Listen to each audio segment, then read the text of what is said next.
నమస్తే రజిత గారు. నమస్తే ఉషా. ఎప్పుడైతే 40s 50s వయసు వస్తూ ఉంటుందో ఆడవాళ్ళ విషయానికి వస్తే వాళ్ళ వైపు ఫస్ట్ మనం మాట్లాడితే తెలుసో తెలియకో కొన్ని సందర్భాల్లో ట్రాక్ తప్పుతూ ఉంటుంటారు. వాళ్ళకంటే చిన్న వయసు ఉన్న అబ్బాయిలు ఎవరైతే ఉంటుంటారో వాళ్ళకి అట్రాక్ట్ అవ్వడం జరుగుతూ ఉంటుంది.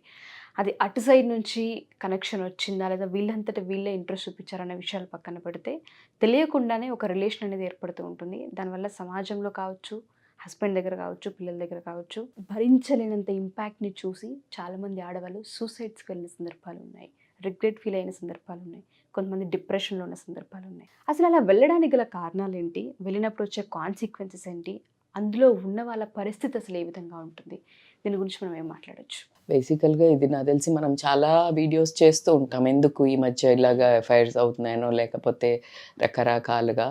బట్ మీరు అన్నట్టు ఇది సమాజంలో నాకు తెలిసి కొంచెం పెద్ద సమస్య కావచ్చు. ఎందుకంటే నాకు రీసెంట్గా ఒక కేసు రావడం జరిగింది. ఒక అమ్మాయి మెసేజ్ పెట్టింది, పెట్టి ఇన్స్టాలో అండ్ అప్రోచ్ అయ్యారు. ఏమనంటే తన వయసు 40+. నాకు మా కాలనీలో ఉన్న అబ్బాయితో ఎవరైతే యంగర్ దాన్ మీ నాకు ఇలా చూస్తూ ఉండేవాళ్ళం, కనిపిస్తూ ఉండేవాడు. రాను నాకు నా నెంబర్ ఎలాగో సంపాదించేసి మెసేజ్ పెట్టడం స్టార్ట్ చేశాడు. మెసేజ్ పెడితే నేను చాలా రోజులు ఇగ్నోర్ చేశాను. ఇక ఆ మెసేజెస్ కొన్ని ఎలా పెడతారు పిల్లల ఇప్పుడు జనరేషన్, అట్లా పెట్టేవారికి కొంచెం నాకు తెలుసు నేను అట్రాక్ట్ కావద్దు అని సెల్ఫ్ కంట్రోల్ చేస్తూ కూడా నాకు తెలియకుండా నేను ఒకరోజు రెస్పాండ్ చేయటం జరిగింది. ఆ చేసిన తర్వాత నేను దాంట్లో నుంచి బయటికి రాలేకపోతున్నాను. నాకు అనిపిస్తోంది అది చెడ్డది అని, నాకు చెడు అని అనేది తెలుస్తుంది, నాకు భయం వేస్తోంది, నాకు ఎన్నో జరుగుతున్నాయి, కానీ నాకు మంచిగా కూడా అనిపిస్తోంది, ఐమ్ ఫీలింగ్ గుడ్. సో దీన్ని నేను ఎలా అన్నట్టు అది ప్రాబ్లం అన్నట్టు. సో సింపుల్ అండి, అసలు మీరు సింపుల్ అని నేను అన్న వర్డ్ ఇంత సింపుల్గా అయిపోద్ది అని కూడా చెప్పలేను. దిస్ ఈజ్ అనుకుంటే సింపులే. ఏదైనా ప్రపంచంలో నథింగ్ ఈజ్ ఇంపాసిబుల్ అనే వర్డ్ ఉత్తగా రాలే. అది ఇంత సింపుల్గా అనేస్తాం, నథింగ్ ఈజ్ ఇంపాసిబుల్. చెయ్యడానికి అంత కష్టం, చేస్తే అంత బాగుంటుంది. సో ఇలా రిజల్ట్ ఓరియంటెడ్ అన్నప్పుడు ఎప్పుడు కానీ చాలా క్లిష్టమైనవి ఉంటాయి. సో మన బాడీకి మన మనస్సుకు చూడ్డానికి చాలా అందంగా ఉన్న ఫుడ్, అంటే చాలా స్మెల్ వచ్చే ఫుడ్, చూడ్డానికి బాగున్న ఫుడ్ తింటే మంచిదా? డ్యామేజ్ కదా, హెల్త్ డ్యామేజ్, అవునా? అలాగే ఇలా మనకు మనస్సుకు మంచిగా అనిపిస్తాయి, మానవ సహజానికి పెద్ద నువ్వేంటో నేను ఏంటి చెయ్యరా అని ఘోరం చేసేసానా, నేను ఉరేసుకోవాలా, నేను చచ్చిపోవాలి, నాకు ఈ ఆలోచన వచ్చింది, నేను మంచిదాన్ని కాదు, అంత రియాక్ట్ అవ్వాల్సింది కూడా లేదు. ఎందుకంటే మానవ సహజం. ఎందుకు అంటే ఆ ఫస్ట్ అసలు అట్రాక్ట్ అవ్వడానికి అట్నుంచి మనము ఆ మాత్రం రెస్పాన్స్ కనడానికి మళ్ళీ అగైన్ కమింగ్ టు ద ప్రకృతికి ఏంటిదంటే ఆడవాళ్ళు మగవాళ్ళకు ఆకర్షితులు అవ్వడం, మగవాళ్ళు ఆడవాళ్ళకు ఆకర్షితులు అవ్వడం అనేది ఇట్స్ ఎ ఫినామినా కంపల్సరీ. అయితే మంచి చెడు లేకుండా, వావి వరుస లేకుండా, ఏజ్ లేకుండా ఇదే అవ్వడము ఖచ్చితంగా తప్పు. అయితే పెళ్లి కాని వాళ్ళు, ఏజ్ తక్కువ ఉన్న వాళ్ళతోటి ఎఫ్ఐఆర్ పెట్టుకొని వాళ్ళు పెళ్లిళ్ళు చేసుకోవటం అది అసలు డిఫరెంట్ స్టోరీ. మనం దాని గురించి ఈరోజు మాట్లాడము. ఎందుకంటే దానికి కొన్ని ఎగ్జాంపుల్స్ చెప్తారు మన వాళ్ళు. ఏజ్ అయితే ఏంటి, రాముడు సీత చేసుకోలేదా, ఇలా కొన్ని సెలబ్రిటీస్ కూడా చేసుకోలేదా అంటున్నారు కాబట్టి మనం దాన్ని టచ్ చేయట్లేదు. Coming to the point, when you are already in a relationship, married relationship ఉన్నారు, ఆవిడ చెప్పిన ఆవిడకి 3 పిల్లలు కూడా ఉన్నారు, అమ్మాయిలు. So it is a terrible pain. ఎందుకంటే అమ్మాయిలు ఉన్నారు, అబ్బాయిలైనా ఎవరైనా టెరిబులే. సో బేసికల్గా ఎందుకు అట్రాక్ట్ అవుతారంటే ఉషా, జనరల్గా ఎనర్జీ ఎట్లుంటుంది యంగ్లో ఉన్నప్పుడు, మనది ఒకసారి ఊహించుకోండి. ఒక ఏజ్ పరిమితి చెందుతున్నప్పుడు రకరకాల ఇంట్లో సమస్యల వల్ల మనది డౌన్ అయ్యి ఉంటుంది. ఆ టైంకి కరెక్ట్గా ఒక యంగర్ జనరేషన్ అబ్బాయిలు గనక కాంటాక్ట్లోకి వచ్చి వీళ్ళు దాని వైపు మొగ్గు చూపించడానికి ఎందుకు రీజన్స్ అని అంటే కనుక ల్యాక్ ఆఫ్ అంటే ఎనర్జీ ఉంటుంది వాళ్ళలో. అంటే వాళ్ళు చూడ్డానికి ఎట్లా హ్యాండ్స్ అంటే లైక్ నాట్ అందం, ఫిట్నెస్ కానివ్వండి, లేకపోతే వాళ్ళు చూడ్డానికి యాక్టివ్గా హైపర్గా ఉండడం కానివ్వండి. ఆబ్వియస్లీ కొంచెం ఏజ్ దాటుతూ ఉంటే లుక్లో గ్లో, మనది కూడా పోయింది. ఇప్పుడు ఏజ్ 40 ఉన్న లేడీస్దైనా పోతుంది. అయితే వీళ్ళకి ఏమవుతుందనంటే ఈ ఎనర్జీ ఇది చూడంగానే వాళ్ళకు కొంచెం ఫిజికల్ అట్రాక్షన్ అవుతుంది. ఫిజికల్ అట్రాక్షన్ కానివ్వండి, మాటలతో కానీ, చలాకీతనం కానివ్వండి, వాళ్ళ లైఫ్‌లో ఏదైతే అది డ్రాప్ అయితుంటుందో దాన్ని చూసి అట్రాక్ట్ అవ్వడం జరుగుతుంది. ఏదైనా మనకు లేనిది చూసి మనం కొన్నిసార్లు అట్రాక్ట్ అవుతాం కదా! అది మనిషి రూపంలో జరగడం జరుగుతుంది. అట్లాగే ఏమవుతుందనంటే న్యూ ప్రాస్పెక్టివ్ ఉంటుంది. అబ్బాయిల వే ఆఫ్ అప్రోచ్ ఎట్లా ఉంటది. ఇప్పుడు హస్బెండ్ ఏమంటాడు మామూలుగా, "ఏ రావే" అంటాడు. కాసేపు కూర్చుంటాడు, మాట్లాడతా లేకపోతే అదే ఆ అబ్బాయి ఇప్పుడు యంగ్ అబ్బాయిలు అనుకో, వాళ్ళు ఆల్వేస్ వాళ్ళకున్న న్యూ టెక్నిక్స్ తోటి కానీ, న్యూ పర్స్పెక్టివ్స్ తోటి కానీ, వీళ్ళకి మెసేజ్ పెట్టడం కానీ, వీళ్ళని పొగట్టం కానీ, అంటే ద వే వీళ్ళు పొగిడినప్పుడు వీళ్ళ ఈగో అనేది సాటిస్ఫై అవ్వడం జరుగుతుంది. ఇక్కడ ఏమవుతుంది, అది వీళ్ళు పెళ్ళైన కొత్తలో వీళ్ళకి కూడా అది చిన్న చవి చూస్తారు. సరే, కొంతమందికి నెల రోజులు ఉంటుంది, కొంతమందికి పెళ్ళికి ముందు ప్రీ మ్యారేజ్ ఉంటుంది, లవ్లో ఉన్న వాళ్ళకు ఉంటుంది, పోస్ట్ మ్యారేజ్ టకాన్ కొంతమందికి డ్రాప్ అవుతుంది, కొన్ని రోజులు 1-2 years అట్లాగే పొగుడుతుంటారు హస్బెండ్స్. బట్ హస్బెండ్ పొగిడిన దానికి బయట ఒక థర్డ్ పర్సన్, ఒక 40+ ఉన్న వాళ్ళకి ఎప్పుడైతే ఆ కైండ్ ఆఫ్ అందాన్ని పొగట్టం కానీ, లేకపోతే వాళ్ళు ఏదైనా ఒక యాక్టివిటీని పొగట్టం కానీ, లేకపోతే ఏదైనా వాళ్లకు ఒక రకమైన అప్రిషియేషన్గా చెయ్యంగానే ఏమవుతుందంటే వీళ్ళకి డోపమైన్ అనే హార్మోన్ రిలీజ్ అవుతుంది. డోపమైన్ ఆల్వేస్ అప్రిసియేషను, పొగట్టము, దీని ద్వారా రిలీజ్ అవుతుంది. It is a very feel good hormone అన్నట్టు. సో ఆ ఫీల్ గుడ్ హార్మోన్ అన్నప్పుడు ఇంకొకటి ఏమనిపిస్తుంది, నేను అంటే లైక్ ఇంత యంగ్ అబ్బాయి కూడా నచ్చానా అనగానే వీళ్ళ ego, self esteem, confidence levels too much Boost అవ్వడం జరుగుతుంది.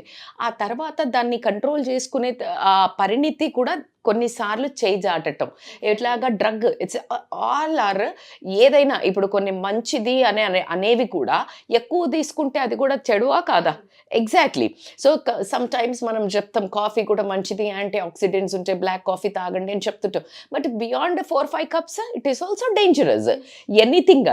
సో ఇప్పుడు ఈ డోపమైన్ మనకు మంచిదని చెప్పాము, కానీ ఎవరి వల్ల వస్తోంది, ఎంత అడిక్ట్ అయ్యావో అది నిన్ను ఎక్కడ దాకా తీసుకెళ్తుంది అనేది కూడా చాలా ఇంపార్టెంట్. ఈ ప్రాస్పెక్టివ్లో సెక్షువల్ కెమిస్ట్రీ ఒకటి బాగా ఎక్కువగా డిఫరెన్స్ ఉంటుంది. ఎట్లాగుంటుంది అని అంటే, ఇప్పుడు లేడీ అనుకోండి, వాళ్ళదేమో అసలు అబ్బాయిలు మనకి ఒక చిన్న లైట్ త్రో చేస్తే యంగర్ అబ్బాయిలకి మనకి ఎన్ని సినిమాల్లో చూస్తే ఆంటీ ఆంటీ అని ఒక సాంగే ఉంది. ఆంటీలు అంటే ఎందుకు ఇష్టపడతారు అబ్బాయిలు? ఆ పదం అంటే అసలు ఆంటీ అని పిలిస్తే పెద్దోళ్ళకి ఎందుకు కోపం వస్తుంది అనే దానికి కూడా ఒక క్లారిఫికేషన్ ఇవ్వచ్చు మనం.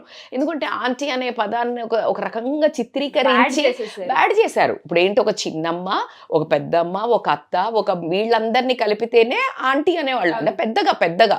కానీ ఇప్పుడు ఎందుకు మాట వరుసకి చెప్పంటే, ఇప్పుడు మా అమ్మలైనా ఎప్పుడైనా పెద్దనాన్న అమ్మమ్మ పిలిచినా సరే, కానీ ఆంటీ పిలిస్తే ఎలర్జీ వస్తుంది అనే రేంజ్కి అయితే ఆ పదాన్ని అయితే తీసుకొచ్చారు ఉషా. నేనైతే ఒప్పుకుంటాను, అంటే నా పర్స్పెక్టివ్ కూడా చెప్తున్నాను. అంటే ఆంటీ అని పిలిస్తే నేను పెద్దగా అయ్యానా అని ఇష్టం లేకపోవటం కాదు, that kind of a word is a so allergic word. నువ్వు అమ్మమ్మ అని పిలువు, పెద్దమ్మ అని పిలువు, పిన్ని అని అలా చెప్తూ ఉంటాము. సో దానికి ఒక బ్యాడ్ ఇమేజ్ ఇవ్వడం ఎందుకంటే, ఇలా అప్రోచ్ అవ్వచ్చు, ఈ బ్యాడ్గా సెక్షువల్గా అప్రోచ్ అవ్వచ్చు అనే ఒక రాంగ్ ఐతో చూస్తున్నారు అనే ఉద్దేశంతో, అందుకే ఇంటి పక్కన మన ఇంట్లో భర్తల వాళ్ళకు కూడా అబ్బాయిలు ఎవరైనా చుట్టుపక్కల నుండి వాడు ఎంత చిన్నోడు కదండి మాట్లాడుతున్నా అంటే కూడా వీళ్ళకు ఒక రకమైన స్ట్రెస్, అనుమానము. యంగర్ అంటే చాలా చిన్న పిల్లలతో, చిన్నోళ్లతో మాట్లాడినా నమ్మలేని పరిస్థితికి సమాజం రావటం జరిగింది, మనం ఒప్పుకోకపోయినా. సో దీంట్లో ఏంటి అని అంటే, సెక్సువల్ కెమిస్ట్రీ ఎట్లా వీళ్ళదేమో, వాళ్ళు ఎందుకు అప్రోచ్ అవుతారంటే యంగర్ జనరేషన్, లెస్ బ్యాగేజ్. అంటే లెస్ బ్యాగేజ్ అంటే ఏమవుతుందంటే ఉషా, వీళ్ళకి అమ్మాయిలతో అనుకో వాళ్ళ ట్యాంట్రమ్స్ భరించాలి, అవునా? వాళ్ళ ట్యాంట్రమ్స్ భరించాలి, వాళ్ళకి ఎక్స్పీరియన్స్ ఉండదు, వాళ్ళతో కొన్ని టాక్సిక్ రిలేషన్స్ ఫేస్ చేసి ఉంటారు. వీళ్ళతో అనుకో సింపుల్, ఏంటి, వీళ్ళకి భయం ఉంటుంది, సో వీడిని స్ట్రెస్ పెట్టరు, బ్లాక్మెయిల్ స్ట్రెస్ ఉండదు. At the same time experience ఉంటుంది. వీళ్ళ దగ్గర వీళ్ళేం కోరుకుంటారు అంటే ఎంతూజియాజం ఉంటుంది, ఎనర్జీ ఉంటుంది. అయితే మరి ఎందుకు మేడం ఇది సెక్షువల్లో వాళ్ళ భర్త లేడా అంటే, ఇక్కడ 2-3 పారామీటర్స్ తీసుకోవచ్చు ఎందుకు వీళ్ళు ఇటువైపు మొగ్గడానికి రీజన్ ఉంది అంటే, ఒకటి ఏజ్ గ్యాప్ చాలా ఉండి పెళ్లి చేసినట్టయితే వీళ్ళకి 40 అంటే వాళ్ళకి 50, 55, 50, 49 ఇలా వచ్చుంటాయి. వచ్చినప్పుడు ఏమవుతుందంటే వాళ్ళలో సెక్షువల్ డిజైర్స్ కంపారిటివ్లీ తగ్గడం జరుగుతుంది. వీళ్ళకి ఈ టైంలో అంటే 38, 35 నుంచి 45, 50 వరకు 45 వరకు కొంచెం కంపారిటివ్లీ అమ్మాయిలకి పెరగడం జరుగుతుంది.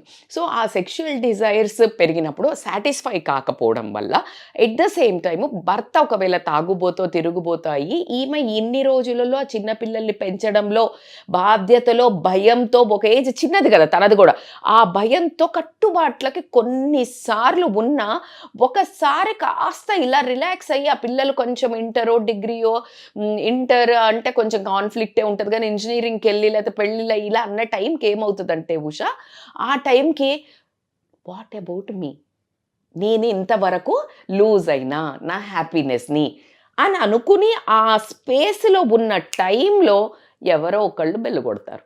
జీవితాలు అక్కడే నాశనం అవుతూ ఉంటుంటాయి. ఎగ్జాక్ట్గా చెప్పారు. అది ఎట్లా అంటే దీన్నే అంటారు కరెక్ట్ టైంలో వీళ్ళకి ఆకలి వేసినప్పుడు పచ్చడన్నం పెట్టినా ఏదో అన్నట్టు ఉంటుంది కదా, కళ్ళకద్దుకొని వాడెంత దరిద్రుడు తెలీదు, వాడెంత వెదవో తెలీదు. సో కానీ వీళ్ళకి ఏమవుతుందంటే ఆ ఒక ల్యాక్ ఆఫ్, ఆ తర్వాత భర్త అప్పటి వరకు చాలా తొక్కి పెట్టి ఉండడం కానీ, ఏనాడు ఒక అందాన్ని కానీ, తను చేసిన పనిని కానీ, వంటను కానీ, పిల్లల పెంపకాన్ని కానీ ఏ దాన్ని అప్లాడ్ చేయకపోవడము, కాస్త దగ్గరికి తీసుకోవడము. Sex is not the actual romance, actual sex is not actual sex. It's a difficult ఇప్పుడు నేను చెప్పిన పదం, బట్ యాక్చువల్లీ ఎందుకు అనంటే అది 5-10 minutes 5 minutes ప్రోగ్రామే. కానీ నువ్వు ఇన్ని రోజులు నీ సంసారంలో తీసుకొచ్చుకుంటూ తనని చెయ్యబట్టుకొని తోడుగా కమ్యూనికేషన్తో అప్రిసియేషన్ చేస్తూ అప్లాడ్ చేస్తూ దగ్గరికి తీసుకుంటూ కష్ట నష్టాల్లో ఇద్దరు ముందుకెళ్ళారే, అది యాక్చువల్ సెక్స్ అంట, రొమాన్స్ అన్న, అది ఆలుమొగల బంధం అంటే అసలు అదే. కానీ మనం దేనికంటే ఓకే నువ్వు నాతో ఈరోజు పడుకోలేదు కదా, నువ్వు కొట్లాట, వాట్ ద నాన్ సెన్స్ యార్, అది కాదు కదా అసలు. అక్కడే అసలు ఇంకా పడిపోతున్నారు. ఒకళ్ళ కళ్ళల్లో ఒకళ్ళు పడిపోయేది ఏంటంటే దానికోసమేనా అని ఇక్కడి నుంచి మొదలవుతూ ఉంటుంది. సో అట్లా ఈ సెక్షువల్ కెమిస్ట్రీ మీదేమో ఎక్స్పీరియన్స్, వాడిదేమో ఎనర్జీ, అట్లా ఒక మ్యాచ్ అవ్వడం జరుగుతుందా. బై పొరపాటులో ఈమె కష్టాలలో ఉన్న టైంలో భర్త వేరే ఫైర్లు పెట్టుకొని ఉండి ఈ టైంకి కరెక్ట్గా ఈమెను కూడా ఎవరైనా బెల్లు కొట్టినప్పుడు ఖచ్చితంగా షీ విల్ వెల్కమ్. సో అదొక ప్రాబ్లం అయితే అవ్వడం జరుగుతుంది. అండ్ ఇంకొకటి ఏంటంటే కొంచెం అంటే మనం పాజిటివ్ కోణంలో మేబీ పెళ్ళి అవనోళ్ళని తీసుకున్న లేకపోతే వీళ్ళ పర్సనల్ గ్రోత్ కూడా అవుతుంటుంది. ఎలా అనుకోండి, ఇప్పుడు అబ్బాయి అనుకోండి, వాడికి ఏముంటుంది, ఈవిడికి తగ్గట్టు మ్యాచ్ అవ్వాలి అని చెప్పేసి వాడు మెచ్యూరిటీ వైపు పయనించడం జరుగుతుంది. కాస్త బిహేవియర్ కానీ నేర్చుకోవటం కానీ కొంచెం పద్ధతిగా కానీ. అదే తినైతేనేమో ఇంకొంచెము యంగర్ జనరేషన్కి కనెక్ట్ అవ్వడానికి ఆ పర్సనల్ గ్రోత్ మేబీ తయారవ్వడం తీసుకోండి, ఇంకేదైనా తీసుకోండి అండి, సన్నగా అవ్వడం తీసుకొనివ్వండి, ఎన్ని రకాలుగా నా పర్సనల్ గ్రోత్ వైపు ట్రావెల్ చేస్తున్నప్పుడు నేను ఎదిగాను అనిపిస్తుంది. కానీ తన కళ్ళల్లో తను కిందికి పడిపోవడం కానీ జీవితంలో దిగజారిపోతున్నామని కనిపించదా. ఆ టైంలో మసక పడ్డం అయితే జరుగుతుంది లైఫ్లో. సో వాళ్ళు థింక్ చేసేది ఏంటంటే పర్సనల్ గ్రోత్ అవుతుంది అని థింక్ చేస్తారు. అండ్ ఇంకొకటి ఏంటంటే ఇది అన్నిసార్లు ఇవన్నీ కాకపోయి ఉండొచ్చు, జస్ట్ ఫర్ అట్రాక్షన్ కూడా అయి ఉండొచ్చు. చూడంగానే వాడు ఊరికి అన్నారు, అబ్బాయి అన్నాడు, నాకు కూడా నచ్చింది అన్నట్టు అట్లా వెళ్ళడం జరిగి. అయితే దీంట్లో ఇన్ని ప్రాబ్లమ్స్ మనకి ఏవైనా కూడా అసలు ప్రాబ్లమ్స్ దీని కింద ఒక డీప్ లేయర్లో ఇవన్నీ హ్యాపీనెస్ ఇచ్చే గురించి మాట్లాడా ఎందుకు వెళ్తారు అన్నప్పుడు. కానీ వెళ్తే ఏం జరుగుతుందో చూడగలిగినప్పుడు అండర్లయింగ్గా ప్రాబ్లమ్స్ ప్రతి ఒక్క లేడీ ఎప్పుడు కూడా అడుగు ముందుకు వెయ్యదు. సో ఎవరైతే మా ఈ వీడియో చూస్తూ ఉన్నారో ఒక జడ్జిమెంట్కి ఎప్పుడు ఏ వీడియోస్లోనూ మేము రాలేదు, కానీ జీవితాలు ఎలా నాశనం అవుతాయి, మీరు తీసుకునే ఒక చిన్న చర్య అది దేనివల్ల అయినా అయి ఉండొచ్చు ఆ ఇంపాక్ట్, అసలు దానివల్ల వచ్చే కాన్సిక్వెన్సెస్ ఏంటి అన్న వాటిపైన ఒక్కసారి వీడియో మొత్తం చూడండి. రజిత గారు మీకు క్లియర్గా ఎక్స్ప్లెయిన్ చేస్తారు. వీలైతే 1-2 సార్లు ట్రై చేయండి వినడానికి. సో దీంట్లో నుంచి ఇప్పుడు మనకి ఈ ఆలోచించాలి, బయటపడాలి మేడం, నాకు జరిగింది, లేకపోతే నేను నాక్గా తప్పించుకుంటున్నాను, ఎన్నో ఉండుంటాయి. అయితే దీనివల్ల కాన్సిక్వెన్సెస్ ఏ రోజైనా కూడా బయట పడినా పైన కొన్ని నువ్వు లోపల భరించేవి, కొన్ని సామాజికంగా భరించేవి, కొన్ని ఇంట్లో వాళ్ళతో భరించేవి, కొన్ని ఆ ఎన్నుకున్న ఎదుటి మనిషి ఎవడైతే ఉన్నాడో వాడు పెట్టే ఇబ్బందుల వల్ల కూడా భరించేవి ఉంటాయి. So be careful whatever the reason. నీకు చచ్చే అంత దరిద్రమైన లైఫ్ చూసుంటావు నువ్వు, కానీ నువ్వు ఎంచుకునేటప్పుడు మనకు చాలామంది ఈ మధ్య మనము పెద్దవాళ్ళ నుంచి మొదలు పెడితే సమాజంలో చాలా పెద్దగా అంటే పెద్ద తరహా ఉన్న మనుషులు నేను మోడర్న్గా ఈ మధ్య నుంచి చెప్తా ఉంటే ఓకే మీరు మళ్ళీ ఇలా చెప్తారా అంటారు, కానీ నేను పెద్దవాళ్ళని కూడా చూస్తున్నప్పుడు వాళ్ళు చెప్పేవి కూడా ఏంటంటే నచ్చలేదా వదిలేసి ఇంకోళ్ళు చేసుకో. కానీ ఈ పరిస్థితుల్లో ఎందుకు పెట్టుకోవద్దు అని అంటే ఫస్ట్ ఆఫ్ ఆల్ నువ్వు ఈ ప్రాబ్లం నుంచి బయటపడాలి. ఇప్పుడు మీరు బయటపడడానికి ఖచ్చితంగా నేను కొన్ని మంచి టిప్స్ చెప్తాను. దాంట్లో ఏంటంటే ఫస్ట్ సెల్ఫ్ రిఫ్లెక్షన్ చేసుకోండి. సెల్ఫ్ రిఫ్లెక్షన్ అంటే అసలు నేను ఫిజికల్ అట్రాక్షన్కి గురవి వెళ్తున్నానా, ఎమోషనల్ ల్యాక్ ఆఫ్ ప్రాబ్లం వల్ల వెళ్తున్నానా, నాకు ఏ సపోర్ట్ ఇస్తున్నారు వాళ్ళు అనేది, అది లవ్వా లేకపోతే అట్రాక్షనా అనేది. లవ్ అయితే ఉండదు, ఈ ఏజ్ వచ్చాక లవ్ ఏముంటుంది, కానీ సో అది ఎప్పుడైతే నీకు రీజన్ తెలిసిందో అనుకో ఉషా, ప్రాబ్లమ్ని ఈజీగా సాల్వ్ చేసుకోగలుగుతాం. ఈ రెండిట్లల్లో నువ్వేంటి అనేది చేసుకోండి. ఆ తర్వాత ఏంటి అని అంటే ఎప్పుడైతే నీకు సెల్ఫ్ రిఫ్లెక్షన్ అయిందో దాని తర్వాత నీకు ఖచ్చితంగా ఒక ఆలోచన వస్తుంది, అంటే నేను చేసేది కరెక్టా కాదా, ఏ బౌండరీస్ సెట్ చేసుకోవాలి. అయితే బౌండరీస్ ఎట్లా అంటే ఈ ఫీలింగ్స్ ఏదైతే యంగర్ జనరేషన్కి ఎవరైతే యంగ్గా ఉన్న అబ్బాయిలో లేకపోతే యంగ్గా ఉన్న వాళ్లకు అట్రాక్ట్ అవ్వడం జరుగుతుందో, జెంట్స్ని కూడా తీసుకోండి అబ్బా. నేను ఇక్కడ ఎందుకు అంటే that problems లైజ్ with every one. కొంతమంది పిల్లల ఏజ్ ఉన్న అమ్మాయిలతో కూడా రొమాన్స్ చేస్తుంటారు అబ్బాయిలు. దానికి కొంచెం మన సమాజంలో దీన్ని చూసినంత వికృతంగా చూడరు, అదేంటో మరి తెలియదు. కానీ సో ఏ సిచ్యుయేషన్లో నీ మనసు అదుపు తప్పుతుంది, నీ పని అంటే చర్య నువ్వు యాక్ట్ ఏ సిచ్యుయేషన్లో ఎక్కువ బయటకేస్తున్నావు. లెట్ అస్ ఎస్యూమ్ నువ్వు ఒక్కదాని ఉన్నప్పుడు అలాంటి ఆలోచనలు వస్తున్నాయా, నువ్వు ఎవరైతే యంగర్ జనరేషన్ ఉన్నప్పుడు ఆలోచనలు వస్తున్నాయా, వాళ్ళు ఉన్నప్పుడు వస్తున్నాయా, లేదు నువ్వు ఒంటరిగా ఉన్నప్పుడే వస్తున్నాయా, 2 డిఫరెంట్ పారామీటర్స్.